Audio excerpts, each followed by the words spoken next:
ज़रा सोचिए, आपकी उम्र कुछ 10-12 साल की है और आप दिन भर के खेल कूद के बाद सुकून से अपनी रात की नींद में हैं। तभी कमरे में हलचल की वजह से आपकी आंख खुलती है और अंधेरे में आपको कुछ दिखाई नहीं देता सिवाय 2 आंखों के, जो लगातार आपको घूर रही है। तो सोचिए आपकी क्या हालत होगी। आज की कहानी जर्सी आइलैंड से है। जर्सी आइलैंड इंग्लैंड और फ्रांस के बीच एक छोटा सा द्वीप है जो अपने हिस्टोरिक कासल्स, लॉन्ग बीचेस और वॉकिंग ट्रेल्स के अलावा भी एक और चीज़ के लिए जाना जाता है। वो है the beast of Jersey. Jersey 1957 में रात के कुछ 9-10 बजे करीब एक 27 साल की नर्स मॉन्टे आल्प नाम के बस स्टॉप पे अकेली अपनी बस का इंतज़ार कर रही थी। तभी उसे लगा जैसे कोई उसके पास खड़ा है। इससे पहले वो समझ पाती, किसी ने पहले उसके सर पे डंडे से वार किया और फिर उसके गले में फंदा बांध के उसे घसीटता हुआ सड़क के किनारे लेके गया, जहां वो उस लड़की को सेक्सुअली असॉल्ट करता है। इतना कि अगर कोई राह चलने वाला उसे वहां नहीं देखता और हॉस्पिटल लेके नहीं जाता तो वो वहीं मर जाती। सन 1957 से लेकर 1971 तक जर्सी आइलैंड में एक बीस्ट ने दहशत फैला रखी थी। ऐसी दहशत कि बच्चे और औरतें बाहर ही नहीं अपने घरों में भी सुरक्षित नहीं थी, क्योंकि वो डरावने मास्क वाला आदमी अक्सर रात के अंधेरे में लोगों के घरों में पाया जाता। क्योंकि उसकी पहचान सिर्फ वो मास्क था जो एक गली हुई स्किन के जैसे लगता, इसीलिए वो आदमी द बीस्ट ऑफ जर्सी के नाम से जाना गया। और इससे भी ज़्यादा हैरान करने वाली बात तब थी जब पुलिस ने उस मास्क के पीछे छुपे उस आदमी को ढूंढ निकाला। वो था एडवर्ड पेनेल। एडवर्ड पेनेल का जन्म 1925 में जर्सी आइलैंड के नामी और अमीर परिवार में हुआ था। वर्ल्ड वॉर 2 के समय जब जर्सी आइलैंड 1940 से लेके 1945 तक जर्मनी के कब्जे में था, उस समय एडवर्ड पेनेल को खाना चुरा के अपने गरीब लोगों को देने के जुर्म में जेल भी हुई थी। बचपन से ही उसके अंदर गरीब और लाचार लोगों की मदद करने का भाव था और इसी वजह से वो ला प्रेफरेंस नाम के अनाथ आश्रम में भी जाता था और वहीं उसकी मुलाकात जोआन से भी हुई। एडवर्ड और जोआन के 4 बच्चे थे, जिनमें से 2 अडॉप्टेड थे। तो संक्षेप में एडवर्ड पेनेल एक सामाजिक आदमी था जिसकी एकदम साफ छवि थी। अब एडवर्ड पेनेल देखता है कि उस पहले हमले के बाद पुलिस उस तक नहीं पहुंची, तो उसके अंदर इतना आत्मविश्वास आ गया था कि अब वो पूरे 2 साल बिल्कुल उसी तरीके से रात के अंधेरे और सुनसान सड़कों पे लड़कियों को अपना शिकार बनाता। उसके बाद नवंबर 1957 में 19 साल की लड़की, मार्च 1958 में 20 साल की लड़की, जुलाई 1958 में 31 साल की लड़की, 1959 में 15 साल और अक्टूबर 1959 में 28 साल की लड़की को ठीक पहले जैसे कंडीशन में सुनसान जगहों पे पाया जाता है। यह सब देख के पूरा शहर खौफ में आ जाता है और पुलिस भी हैरान थी कि जर्सी जैसे छोटे से आइलैंड में जहां लोग एक परिवार की तरह साथ रहते हैं, वहां कौन है जो ऐसे भयानक घटनाओं को अंजाम दे रहा है। जिस तरह से एक के बाद एक घटनाएं हो रही थी, पुलिस को समझ आता है कि इन सब के पीछे एक ही आदमी है, क्योंकि सब विक्टिम्स की स्टेटमेंट में थोड़ा भी फर्क नहीं था। सबका यही कहना था कि उसका चेहरा कपड़े से ढका रहता है। सारी घटनाएं रात के 10 से 3 बजे के बीच होती हैं। उसका कद 5 फुट 6 इंच के आसपास होगा। हल्की हल्की मूछें हैं, उसके कपड़ों से मस्ती स्मेल आती है और इरिश भाषा बोलता है। और एडवर्ड पेनेल ठीक इसके अपोजिट था। वो हमेशा साफ सुथरा रहता और ना ही उसे इंग्लिश बोलनी आती थी। ये सब उसने पुलिस को चकमा देने के लिए किया। अब पुलिस को ऐसे सस्पेक्ट को ढूंढ निकालना था जो इन सब से मैच करता हो, तो पुलिस उसकी खोज में लग जाती है। दूसरी तरफ एडवर्ड फिनाल सिर्फ सड़कों पे ही नहीं बल्कि लोगों के घरों तक पहुंच गया था और इसके साथ उसने अपने हुलिये में भी काफ़ी परिवर्तन किए, जैसे चेहरा छुपाने के लिए मास्क जो ऐसे लगता जैसे गली हुई स्किन है, ओवरकोट जिस पे कीलें लगी हुई थी, हाथों में रिस्ट बैंड उन पे भी कीलें लगी हुई थी और इन सब से उसका रूप और भयानक हो गया था और इसीलिए उसका नाम बीस्ट ऑफ जर्सी पड़ा। 14 फरवरी 1960 में एडवर्ड फिनाल सबसे पहले एक 12 साल के बच्चे के कमरे में खिड़की के रास्ते अंदर आता है। इतने में उस बच्चे की नींद खुल जाती है और फिर एडवर्ड उसके गले में फंदा बांध के घसीटते हुए उसे घर के बाहर ले जाता है, जहां वो उसे सेक्सुअली असॉल्ट करता है। इसके बाद मार्च 1960 में एडवर्ड बस स्टॉप पे एक महिला को लिफ्ट देता है, यह कहकर कि वो एक डॉक्टर है और अपनी वाइफ को पिक करने जा रहा है। वो मान जाती है। जब वो उससे बात करने के लिए उसकी तरफ मुड़ती है तो वो समझ जाती है कि आज वो खतरे में है और एडवर्ड उसके साथ भी वैसा ही करता है। उसी महीने 43 साल की महिला जो अपनी 14 साल की बच्ची के साथ एक कॉटेज में सो रही थी, फोन की घंटी सुन के उसकी नींद खुल गई। फिर वो फोन पिक करने के लिए नीचे वाले फ्लोर पे गई, पर जब उसने फोन उठाया उसे दूसरी तरफ से कोई भी आवाज नहीं आई, तो उसने रॉन्ग नंबर समझ के फोन वापस रख दिया और ऊपर सोने के लिए आ गई। थोड़ी देर बाद उसे दोबारा नीचे से आवाज आई।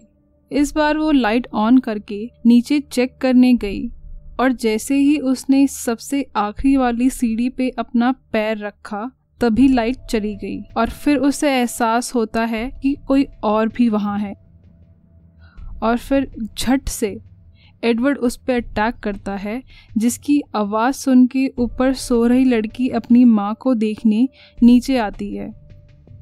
उसे वहां देख के माँ अपनी बच्ची को भागने को कहती है, लेकिन एडवर्ड उस महिला को छोड़ के बच्ची के पीछे चला जाता है। वो महिला फिर मदद के लिए अपने पड़ोसियों को बुला के लाती है, लेकिन वहां सिर्फ वो बच्ची होती है, सेक्सुअली असॉल्टेड। इसके बाद एडवर्ड ने और भी कई बच्चों को उनके घर से उठा के बाहर सेक्सुअली असॉल्ट किया, जिनकी उम्र 10 से 15 साल के बीच थी। बहुत से बच्चों ने बीस्ट को कई बार अपने घर में रात के अंधेरे में उन्हें घूरते हुए देखा था। अपराध रुकने का नाम नहीं ले रहे थे। पुलिस भी हताश बैठी थी और ऊपर से लोगों का उन पे बहुत ज़्यादा दबाव था, क्योंकि कोई भी उसका अगला शिकार हो सकता था। इसीलिए अब वो बीस्ट को पकड़ने के लिए बाहर से मदद लेते हैं, यानी स्कॉटलैंड यार्ड से मदद लेते हैं। स्कॉटलैंड यार्ड पुलिस हेडक्वार्टर्स है जो इस केस के लिए एक्सपीरियंस डिटेक्टिव जैक मैनिंग को असाइन करती हैं।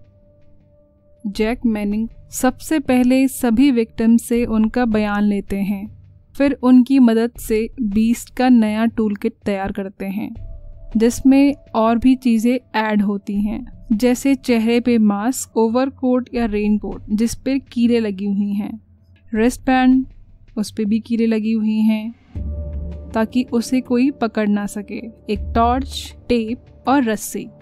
साथ ही वो लोगों को सूचित करते हैं कि अगर उनको ऐसा कोई भी आदमी नज़र आए तो वो तुरंत उनको इन्फॉर्म करे। फिर पुलिस सोचती है क्यों ना उन लोगों को बुलाया जाए जिनके पुराने क्रिमिनल रिकॉर्ड्स हैं, ताकि उनके फिंगरप्रिंट से कुछ लीड मिल सके। सभी क्रिमिनल बैकग्राउंड के लोग अपने फिंगरप्रिंट्स देते हैं, सिवाय 13 लोगों के जो देने से मना कर देते हैं, और उनके पास चॉइस भी होती है, वो चाहे तो दे सकते हैं, अगर नहीं तो वो उन्हें फोर्स नहीं कर सकते। ये लॉ था। और उन 13 लोगों में से एक एडवर्ड फिनाल भी था। यहाँ भी एडवर्ड फिनाइल बच के निकल गया। ढूंढते ढूंढते एक दिन पुलिस को अल्फोंसे नाम के मछुआरे पे शक हुआ, क्योंकि उसके पास रेनकोट था। वही एकमात्र वजह थी जिसकी वजह से पुलिस को उस पे शक हुआ था, और वो बाकी लोगों से अलग भी रहता था, इसीलिए पुलिस उसको स्टेशन ले जाती है। 14 घंटे की पूछताछ के बाद उसको रिहा कर देती है, क्योंकि कोई भी सबूत नहीं मिलता। पर अल्फोंसे का नाम प्रेस में लीक हो गया था और लोगों तक इसकी खबर पहुंच गई थी, तो वो आक्रोश में आके अल्फोंसे का घर जला देते हैं। और इस हादसे के बाद अल्फोंसे खुद जर्सी को छोड़ के किसी दूसरे आइलैंड चला जाता है। जब ये सब हो रहा था, उस समय एडवर्ड फिनाइल हमेशा की तरह बच्चों से मिलने अनाथालय जाता था। जब अप्रैल 1963, नवंबर 1963, जुलाई 1964 और अगस्त 1964 में फिर से हमले होने लगे, तब लोगों को भरोसा हुआ कि अल्फोंसे बीस्ट नहीं है। डिटेक्टिव मैनिंग के आने के बाद भी कोई भी लीड नहीं मिल रही थी जो एडवर्ड फिनाइल तक पहुंच सके। फिर जब 1967 में एडवर्ड पुलिस को एक खत लिखता है जिसमें लिखा था कि तुम लोग मुझे ढूंढने में अपना समय खराब कर रहे हो। अब मैं इस खेल का राजा बन गया हूँ और मैंने हमेशा वही किया जो मेरे मन ने चाहा। मैं हमेशा से ही एक परफेक्ट क्राइम करना चाहता था और उसका सही समय आ गया है। सितंबर से पहले तुमको एक नहीं 2 सबूत मिलेंगे। ढूंढ सको तो ढूंढ लो। और ऐसा ही होता है। सितंबर 1967 में पुलिस को एक 15 साल की लड़की सड़क के किनारे मिलती है, जिसके शरीर पे लंबे और बारीक निशान मिलते हैं, जैसे कि उसे किसी ने नुकीली चीज से खरोंचा हो। इसके बाद 4 साल तक एडवर्ड फिनाइल शांत रहता है। 4 साल बाद 1970 में फिर से एडवर्ड फिनाइल एक 13 साल की बच्ची को उसके घर से उठा के सेक्सुअली असॉल्ट करता है और उससे कहता है अगर उसने किसी को भी इस बारे में बताया तो वो उसके माता और पिता को मार देगा। काफी समय तक बच्चा चुप रहता है, लेकिन जब उसके दिमाग से वो डर नहीं जाता तब वो कहता है कि बीस्ट फिर से वापस आ गया है। जुलाई 1971 में 2 पुलिस वाले हमेशा की तरह रात के 11 बजे करीब अपनी ड्यूटी दे रहे थे। फिर अचानक से एक गाड़ी बड़ी तेज स्पीड से रेड लाइट जंप करके उनके बगल से निकल जाती है। वो भी उसके पीछे पीछे गाड़ी लेके जाते हैं। काफी देर तक पीछा करने के बाद वो आखिरकार उस गाड़ी को रोक ही लेते हैं। उस गाड़ी का चालक एडवर्ड फिनाइल होता है। उसने वो गाड़ी उसी शाम को चोरी की थी। पुलिस को उसे देख के बहुत अटपटा लगता है, क्योंकि उसने बहुत ही अजीब और अतरंगे कपड़े पहन रखे थे। उसने एक रेनकोट पहना था जिसके कॉलर और कफ पे कीलें लगी हुई थी। जेब से एक गरम टोपी, टेप, एक टॉर्च और एक कालो बालों वाली विग भी मिलती है, जो पुलिस के लिए काफी था उसे हिरासत में लेने के लिए।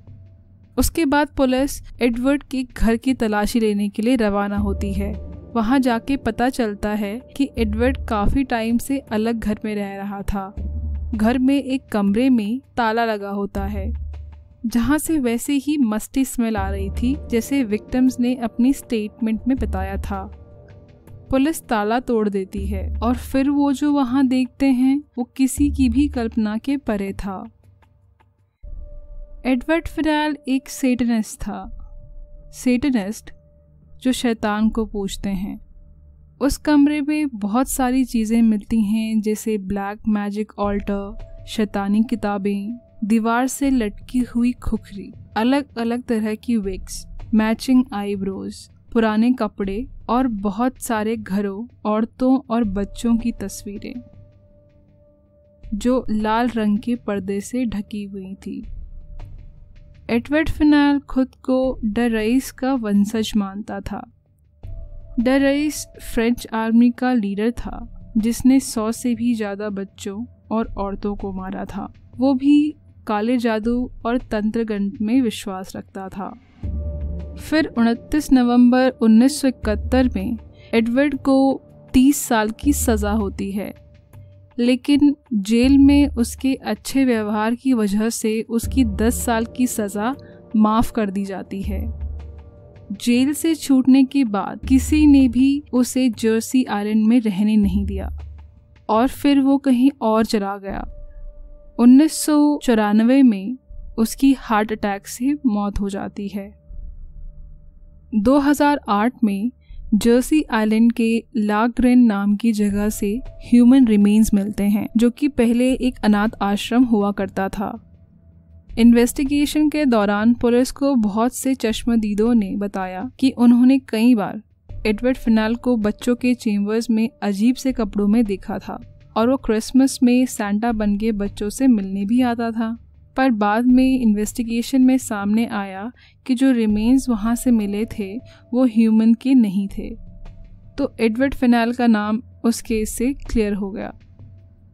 एडवर्ड फिनाल अगर उस दिन रेड लाइट जंप नहीं करता तो पता नहीं और कितने छोटे बच्चे उसका शिकार बनते। आपको क्या लगता है? फिर मिलते हैं।